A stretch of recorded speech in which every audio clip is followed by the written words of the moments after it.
शाम के 7 बजने को है और ये वक्त है आपके सबसे पसंदीदा शो म्हारो राजस्थान का। आप सबके साथ मैं हूं प्रियंका राय। चलिए सबसे पहले एक नजर डाल लेते हैं कि 7 बजे कौन कौन सी 7 बड़ी और अहम खबरें आपको बताएंगे। तो खबर नंबर एक आपको दिखाएंगे, मानगढ़ से साधेंगे आदिवासी वोट। खबर नंबर 2 होगी, आसान नहीं घर वापसी। खबर नंबर 3 दिखाएंगे, जवाब भेजा चेक। खबर नंबर 5 दिखाएंगे, जिंदगी पर कैसे रफ्तार भारी पड़ी। खबर नंबर 6 होगी, कॉपीराइट पर कोहराम मचेगी। और इसके साथ ही नजर रहेगी खबर, अचल रहे सुहाग पर। और बुलेटिन की शुरुआत करेंगे, प्रधानमंत्री नरेंद्र मोदी एक बार फिर से नंबर 1 हो गए हैं। राजस्थान में आ सकते हैं। इस बार मोदी का मानगढ़ धाम आने का कार्यक्रम बन रहा है, जहां वे 109 साल पहले शहीद हुए सैकड़ों आदिवासियों को श्रद्धा सुमन अर्पित करेंगे। साथ ही बड़ी जनसभा को भी संबोधित करेंगे। तो राजस्थान, गुजरात और मध्य प्रदेश के चुनाव में आदिवासी वोटरों को संदेश देंगे। धाम को राजस्थान का जलियांवाला बाग भी कहा जाता है। गुजरात, राजस्थान और मध्य प्रदेश के बॉर्डर पर होने और आदिवासी बहुलता की वजह से इस इलाके की अपनी राजनीतिक पहचान भी है। मानगढ़ से सधेंगे आदिवासी वोट। प्रधानमंत्री जी का कार्यक्रम मानगढ़ धाम में होगा निश्चित रूप से। मानगढ़ धाम वो धाम है जहां एक ही दिन में अंग्रेजों की गोली से 1500 भील शहीद हुए थे, इसलिए वो तो बहुत पवित्र स्थल है। राजस्थान, गुजरात, एमपी पर नजर।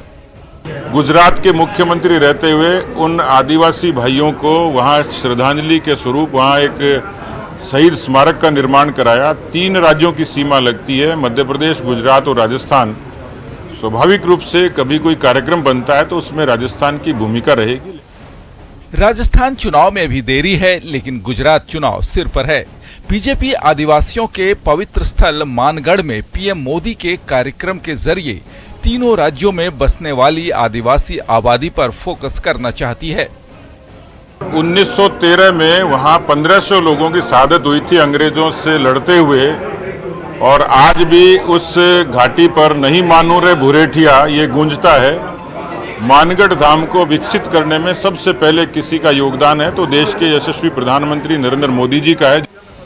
राजस्थान, गुजरात और एमपी की सीमा पर होने के कारण मानगढ़ आदिवासियों की आस्था का बड़ा केंद्र है और यहां होने वाले कार्यक्रमों की गूंज राजस्थान, एमपी और गुजरात में एक साथ सुनाई देती है।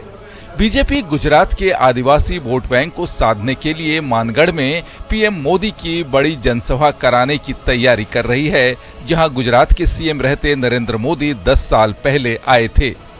देखिए, इसको व्यापक स्तर पे देखना चाहिए। आदिवासियों के लिए जो मोदी सरकार में काम किया है वो अद्भुत काम किया है।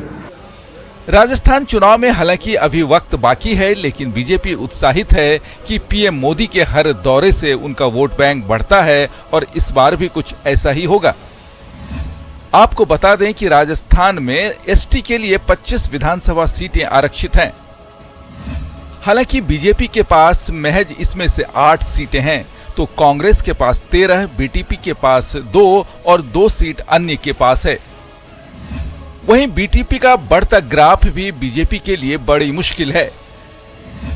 बांसवाड़ा, डूंगरपुर, प्रतापगढ़ और उदयपुर ग्रामीण जिले को लेकर बीजेपी ज्यादा चिंतित है। बीजेपी पीएम मोदी के इस दौरे से एक तीर से कई निशाना साधना चाहती है। एक और वो कांग्रेस के वोट बैंक में सेंध मारने की कोशिश करेगी, तो बीटीपी की ओर आकर्षित हो रहे युवाओं को पार्टी से करीब लाने के अभियान को आगे बढ़ाएगी।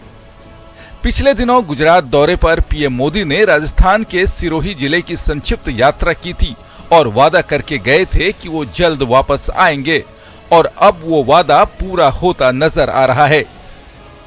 गुजरात में चुनाव होने जा रहे हैं और इस इलाके का आदिवासी समुदाय गुजरात के वोट को प्रभावित करता है। जाहिर है प्रधानमंत्री नरेंद्र मोदी का दौरा कराकर बीजेपी आदिवासी वोट को अपने साथ जोड़े रखना चाहती है, ताकि उसे गुजरात के विधानसभा चुनाव में किसी दिक्कत का सामना न करना पड़े। कैमरा पर्सन शेर सिंह के साथ बाबूलाल धायल, न्यूज़ 18 जयपुर। तो वहीं बीजेपी में नेताओं की घर वापसी को लेकर कड़े कायदे कानून से कई दिग्गजों की राह मुश्किल हो गई। जिसमें कई वसुंधरा राजे समर्थक नेता भी शामिल हैं। बीजेपी ने नेताओं की वापसी के लिए एक ज्वाइनिंग कमेटी बनाई है, जिसकी हरी झंडी के बगैर पार्टी में वापसी संभव नहीं होगी। आखिर क्या है इसके पीछे की खींचतान, देखिए इस रिपोर्ट में।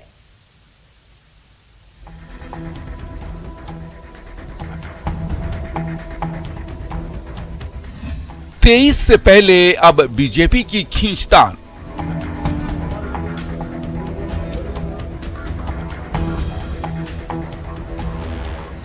घर वापसी में ज्वाइनिंग कमेटी वाली मुश्किल। पार्टी से जाने की तो कोई प्रक्रिया है नहीं, लेकिन पार्टी में शामिल होने की प्रक्रिया जरूर है कि उसमें हम लोग स्थानीय इकाई से, वहां के संभाग प्रभारियों से, पार्टी के महामंत्रियों से, इनसे फीडबैक लेंगे। प्रदेश का माहौल चुनावी है और एक साल पहले से इसकी तैयारी भी शुरू हो गई है। बीकानेर में देवी दर्शन के बहाने वसुंधरा राजे अपनी ताकत दिखाकर अपना दावा पेश कर चुकी हैं, लेकिन बीकानेर के उनके हालिया दौरे के संयोजक रहे दिग्गज नेता देवी सिंह भाटी की बीजेपी में वापसी थोड़ी मुश्किल भरी लग रही है। अभी ज्वाइनिंग कमेटी में अर्जुन राम मेघवाल जी, वासुदेव जी ऐसे और लोगों को जोड़ रहे हैं और वह इनके बारे में जो लोग आना चाहेंगे उनसे चर्चा करेंगे और उसके अलावा अच्छे जो समाज में जिनकी प्रतिष्ठित व्यक्ति है उनसे भी वो बात करके ज्वाइन करेंगे। पार्टी ने तय कर दिया है कि घर वापसी के लिए कमेटी की हरी झंडी की जरूरत है और कमेटी में अर्जुन राम मेघवाल के साथ ही वासुदेव देवनानी जैसे नेता शामिल हैं।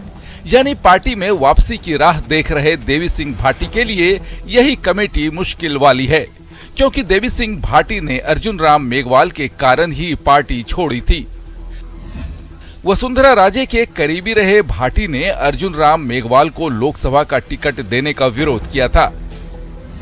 मेघवाल को बीकानेर से दोबारा टिकट मिलने पर ही भाटी ने पार्टी छोड़ दी थी। बीकानेर के दिग्गज नेता भाटी कोलायत सीट से लगातार 7 बार के विधायक रहे हैं।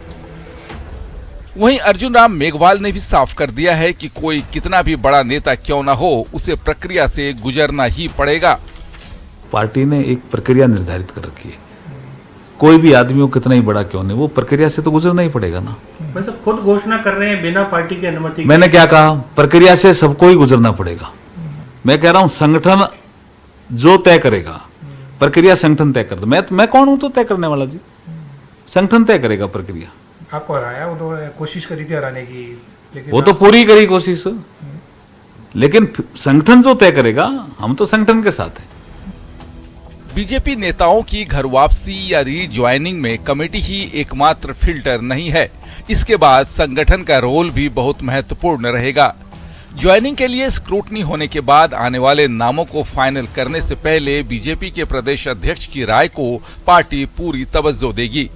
मेरिट के आधार पर, वहाँ की यूनिट की मंशा के आधार पर सभी लोगों से राय मशवरा करके उसके बाद, क्योंकि अब चुनाव है तो स्वाभाविक तौर पर सब लोगों से मशवरा करने के बाद ही निर्णय लेंगे। बीजेपी में वापसी के लिए सिर्फ देवी सिंह भाटी ही नहीं बल्कि कई और नेता भी कोशिश में लगे हैं। इनमें पूर्व केंद्रीय मंत्री और सांसद रहे सुभाष महारिया, पूर्व मंत्री राजकुमार रिणवा, पूर्व मंत्री सुरेंद्र गोयल और पूर्व विधायक विजय वंसल जैसे बड़े नाम भी शामिल हैं। हालांकि बीजेपी ने घनश्याम तिवारी की न सिर्फ पार्टी में वापसी कराई बल्कि उन्हें राज्यसभा भी भेजा है। अब पार्टी नए सिरे से उन नेताओं की पड़ताल कराएगी और फिर सतीश पूनिया की हरी झंडी मिलने के बाद ही उनका पार्टी में वापसी का रास्ता साफ होगा। जाहिर है चुनाव अगले साल है और बीजेपी ऐसा कोई कदम नहीं उठाना चाहती जिससे उसकी जीत की राह में कोई रोड़ा बन जाए। कैमरा पर्सन शेर सिंह के साथ बाबूलाल धायल, न्यूज़ 18 जयपुर।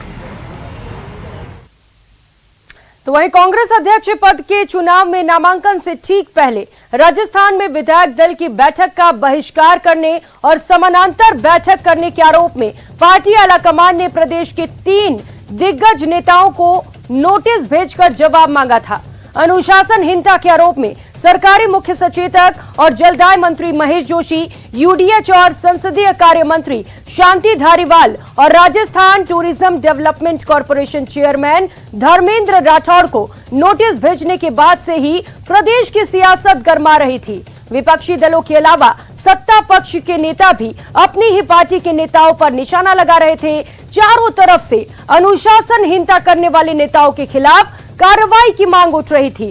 कई दिन चले वाद विवाद के बाद अब इन तीनों नेताओं ने आला कमान को नोटिस का जवाब भेज दिया है। अब सभी की निगाहें पार्टी आला कमान के फैसले पर टिकी है।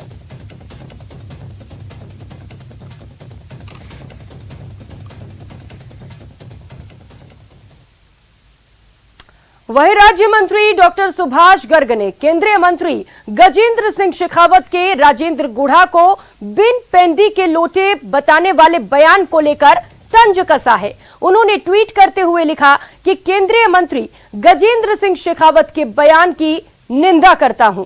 शायद मंत्री जी का मुख्यमंत्री न बनने के कारण मानसिक संतुलन बिगड़ गया है।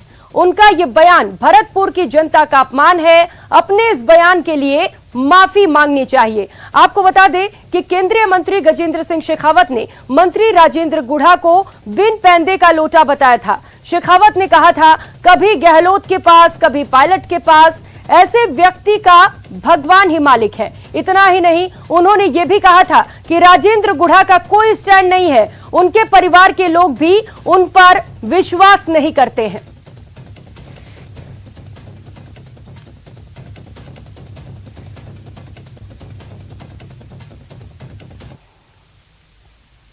और खबरों में आगे बढ़ेंगे और अब बात पैलेस ऑन व्हील्स की। पैलेस ऑन व्हील्स दोबारा से पटरी पर लौट चुकी है। दिल्ली के सफदरजंग रेलवे स्टेशन से ट्रेन रवाना हो चुकी है। शाही ट्रेन के 38 कैबिन पर्यटकों के लिए बुक कराए गए हैं। तो तस्वीरें आपको दिखा रहे हैं।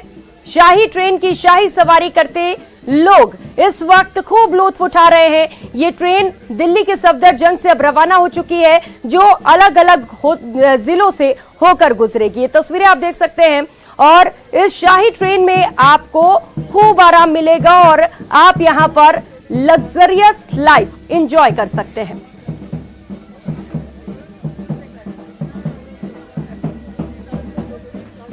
ऑन व्हील्स फिर अब पटरियों पर दौड़ना शुरू कर रही है।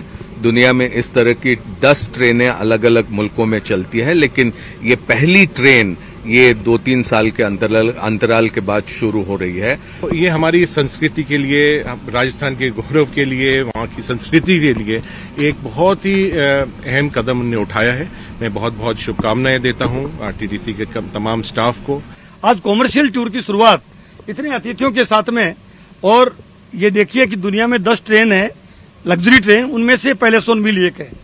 कहीं किसी देश की लग्जरी ट्रेन कोरोना के बाद में शुरू नहीं हुई, तो हमारे सरकार ने कितना अच्छा काम किया है वो शुरू कर पाई है, इसलिए आरटीडीसी को बधाई। लोगों को बहुत उम्मीद है इस ट्रेन से कि इससे राजस्थान के टूरिज्म में बड़ा एक अच्छा मैसेज जाएगा। Been a long time coming. Really looking forward to the Palace on Wheels, and really looking forward to be looked after by that gentleman there. Our friend is there. Yeah, rock and roll. Don't know what else. Thank you. We've saved for years in order to come. We've always wanted to come on the Palace on Wheels, and it's overwhelming that we're finally here. So we're just looking forward to the adventure, and so far, having stayed in Delhi for a few days, we've loved it. So if it's all as good as it has been so far, then we'll have a marvellous time.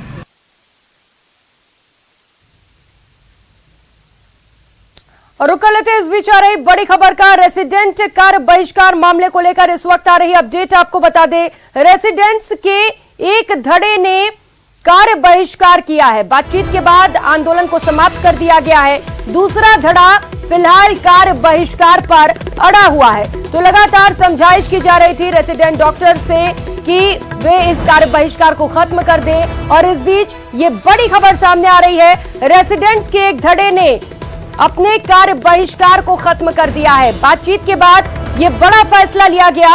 वहीं एक धड़ा अभी भी आंदोलन करने पर अड़ा हुआ है। सौरभ गृहस्थी हमारे साथ जुड़ चुके हैं। सौरभ, एक धड़ा मान गया, एक धड़ा नहीं माना है, पूरी जानकारी दीजिए इस खबर को लेकर। जी बिल्कुल, देखिए पिछले 7 दिनों से रेजिडेंट डॉक्टर्स की हड़ताल जो है वो जारी है, लेकिन इस दौरान 2 अलग अलग धड़े जो है वो रेजिडेंट डॉक्टर्स के बन चुके हैं। इन सर्विस डॉक्टर्स का धड़ा जो है वो कार्य बहिष्कार खत्म करने के लिए तैयार हो चुका है, जबकि दूसरा झड़ा जो रेजिडेंट डॉक्टर्स एसोसिएशन है वो अपना आंदोलन जो है वो लगातार बनाए हुए है। उनका कहना है कि सरकार जो वार्ता कर रही है वो इन सर्विस और दूसरे रेजिडेंट से वार्ता कर रही है, जबकि जो रेजिडेंट डॉक्टर्स की एसोसिएशन है उसके साथ किसी प्रकार की वार्ता जो है वो नहीं की गई है। तो एक धड़े ने जो है वो आंदोलन जो है वो खत्म करने की बात जो है वो सामने आ रही है। इस दौरान ये भी बात रखी गई है कि जो बॉन्ड की बात कही जा रही है कि 2 साल का जो बॉन्ड है उसे जो है वो यथावत रखने की बात जो है वो सामने आ रही है। साथ ही बॉन्ड की जो 25 लाख रुपए की राशि थी उसे जो है वो घटाकर 10 लाख रुपए करने पर जो है वो सरकार सहमत हो गई है। इस कारण से जो इन सर्विस का जो दूसरा धड़ा है वो उसे मानने के लिए तैयार हो चुका है। हालांकि यहाँ पर स्पष्ट कर दें कि जो जाट जो एसोसिएशन है रेजिडेंट डॉक्टर्स की वो लगातार अपना आंदोलन किए हुए है और फिलहाल त्रिमूर्ति सर्कल पर रेजिडेंट डॉक्टर्स द्वारा प्रदर्शन किया जा रहा है सरकार के खिलाफ। वहां पर नारेबाजी जो है वो सौरभ लगातार प्रदर्शन किया जा रहा है, कार्य बहिष्कार किया जा रहा है। इसके चलते मरीजों को भी खासी परेशानी हो रही थी। तस्वीरें भी लगातार हम दर्शकों को दिखा रहे थे किस तरीके से बड़ी संख्या में मरीज कतार में खड़े हुए थे। अब कहीं ना कहीं बड़ी राहत मिलेगी सौरभ मरीजों को। जी बिल्कुल, ये देखिए मैं अब फिर से स्पष्ट कर दूं कि ये 2 अलग अलग धड़े हैं, दोनों में रेजिडेंट डॉक्टर्स अलग हैं और इन सर्विस के रेजिडेंट डॉक्टर्स जो है वो अलग है। तो एक धड़े ने जो है वो अपनी सहमति दी है, लेकिन दूसरा धड़ा अभी भी आंदोलनरत है। तो ये कहा नहीं जा सकता कि पूरी तरह से व्यवस्थाएं जो है वो सुचारू हो जाएगी, क्योंकि ये सहमति बनने के बाद अब देखना होगा कि किस प्रकार से दूसरा धड़ा जो है वो रिएक्ट करता है और आगे की वो किस प्रकार की रणनीति जो है वो तैयार करता है। लेकिन सरकार एक पक्ष को समझाने के लिए तैयार हो चुकी है और उसी के कारण जो इन सर्विस के डॉक्टर्स हैं उन्होंने जो है वो एक तरह से हड़ताल जो है वो खत्म करने की बात कही है और कार्य बहिष्कार खत्म करने की बात यहाँ पर कही है। जी सौरभ, जो पक्ष तैयार नहीं हो रहा है, आज बातचीत में नहीं माना है, उसका आगे क्या कहना है? क्या कुछ रणनीति उस पक्ष की ओर से? जी बिल्कुल, देखिए उस पक्ष की अभी जो है वो प्रदर्शन चल रहा है। SMS मेडिकल कॉलेज से लेकर त्रिमूर्ति सर्कल तक उन्होंने अभी रैली जो है वो निकाली और त्रिमूर्ति सर्कल पर लगातार प्रदर्शन किया जा रहा है। वो अपनी जो बॉन्ड पॉलिसी है उसको ही जो है वो अभी फिलहाल रोकने की बात जो है वो कर रहे हैं। साथ में सरकार पर ये आरोप भी लगा रहे हैं, चिकित्सा शिक्षा विभाग के अधिकारियों पर ये आरोप भी लगा रहे हैं कि सरकार जो है उनकी यूनिटी जो है वो तोड़ने की कोशिश जो है वो कर रही है। इसी के कारण से वो जो दूसरा पक्ष है उसके साथ वार्ता कर रही है, बल्कि जो जाट जो यूनियन है रेजिडेंट डॉक्टर्स की एसोसिएशन है उसके पदाधिकारियों से वार्ता न करके जो है वो दूसरे लोगों से बातचीत करी। तो उनके बीच में विरोधाभास जो है वो खासतौर पर यहाँ पर देखने को मिल रहा है। लेकिन अभी चूंकि बताया जा रहा है कि अभी रैली निकल रही है। ठीक है सौरभ, आपसे और भी ज्यादा जानकारी लूंगे। इस वक्त डामोर अध्यक्ष JARD नीरज डामोर हमारे साथ जुड़ चुके हैं। नीरज जी, स्वागत है आपका न्यूज 18 राजस्थान पर। में अगर कोई डिसीजन लिया जाता है सरकार की जाड़ की अनुपस्थिति में वार्ता ली जाती है, तो जाड़ अभी त्रिमूर्ति सर्कल पे बैठी हुई है, नारेबाजी कर रही है और अगर फिर भी अगर सरकार वार्ता के लिए नहीं बुलाती है जाड़ को तो एक बड़ा आंदोलन किया जा सकता है। कब तक ये कार्य बहिष्कार करेंगे आप नीरज जी?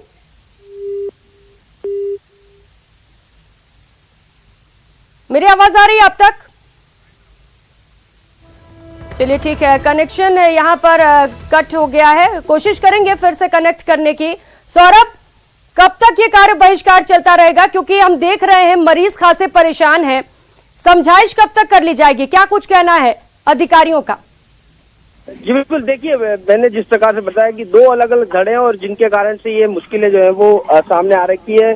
जाट जो है वो अभी भी ये मानने के लिए तैयार नहीं है जिस प्रकार का जो फैसला जो है वो लिया गया। उस लिहाज से जाट के पदाधिकारी को कहना है कि हमसे जो है वो वार्ता नहीं हुई है, सरकार ने दूसरे पक्ष से हमारी यूनिटी को तोड़ने के लिए जो है वो इस प्रकार से दूसरे पक्ष से बातचीत की और अगर वार्ता में बुलाया जाता है तो वो शामिल होंगे। लेकिन फिलहाल उनका आंदोलन लगातार जारी है और एसोसिएशन अगर आंदोलन कर रही है तो माना जा सकता है कि अभी कार्य बहिष्कार जो है वो लगातार जारी रहेगा।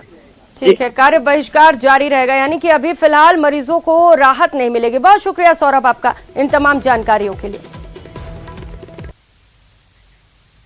ब्रेक के बाद आप सभी का बहुत बहुत स्वागत है और अब एक खबर आपको सावधान करने वाली। ये खबर सभी को देखना जरूरी है क्योंकि त्योहारी सीजन आ रहा है और सभी खूब जमकर मिठाई खाएंगे।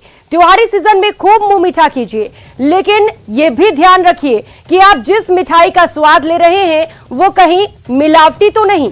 दूध और दूध से बनी मिठाइयों और खाद्य पदार्थों में मिलावट को कैसे परखें, ये बता रहे हैं हमारे संवाददाता सौरभ गृहस्थी।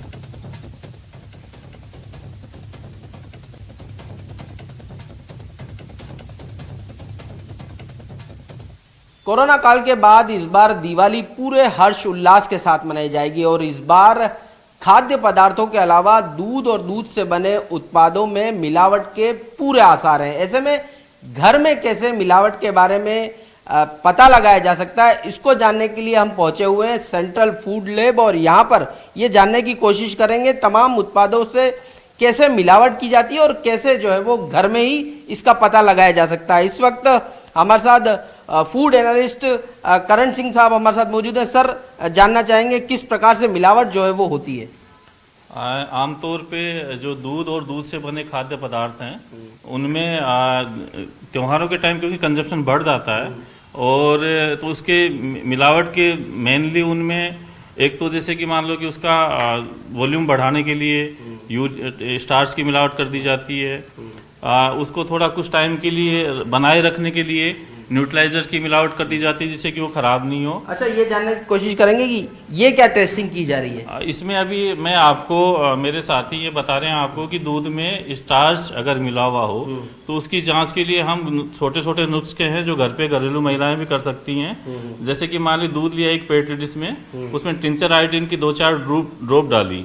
टिंचर आयोडीन की ड्रॉप डालने पे अगर दूध मिलावटी है तो बैंगनी नीला कलर डेवलप होगा, वो ये शो करता है कि दूध में स्टार्च की मिलावट है। यानी ये होने लग गया है? बिल्कुल, ये जो आप देख रहे हैं जो आपके स्क्रीन पे आ रहा है ये इसमें दूध में स्टार्च की मिलावट शो कर रहा है कि इसमें दूध में स्टार्च की मिलावट है। यानी घर में सिर्फ टिंचर आयोडीन एक दूध में डालेंगे और उसका अगर कलर बैंगनी हो जाता तो ये माना जाएगा कि इसमें मिलावट है, स्टार्च की मिलावट है। स्टार्च की मिलावट है। अब स्टार्च से मतलब मेरा मतलब है कि जैसे सूजी है, आटा है, अरारोट का पाउडर है, इस तरह की चीजें इसमें मिलाई जाती है तो स्टार्च का टेस्ट पॉजिटिव आता है। अच्छा, दूसरा टेस्ट करके बताएं, दूसरी क्या चीज आप चेक कर रहे हैं?